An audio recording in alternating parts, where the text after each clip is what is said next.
The endless, silent black water called knew there was nothing, until a mound of light rose and a tomb stood upon it, the first breath. From his own being he brought forth air, shu, and moisture, tefnut. Together they shaped. From the waters without end, a tomb rose. He gathered the divine council, voices of order and chaos. Shu, Lord of Light, breathed brightness. Every symbol is a puzzle piece. Line them up, and a language long silent begins to speak.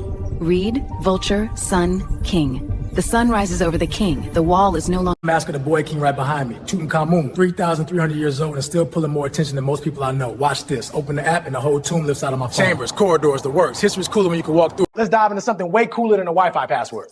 Ancient Egyptian hieroglyphs. Every little picture here is a sound, a word, or a whole idea. Do we read it left to right or the other way? Great question. You read toward the faces? Brutally believe you the gift that by 2100 BCE the unity of Egypt was unraveling. The kings of the Praheti, the House of Keti, claimed to rule both banks of the Nile from their thrones. Research in 2024 shows that by 2100 BCE, a family called the Priti, the House of Keti, claimed to rule the whole Nile Valley. But what the ground tells us is messier. Keti and his descendants came from Heracleopolis in the north, and their statue. This tablet is over 3,000 years old, carved in limestone and still razor sharp.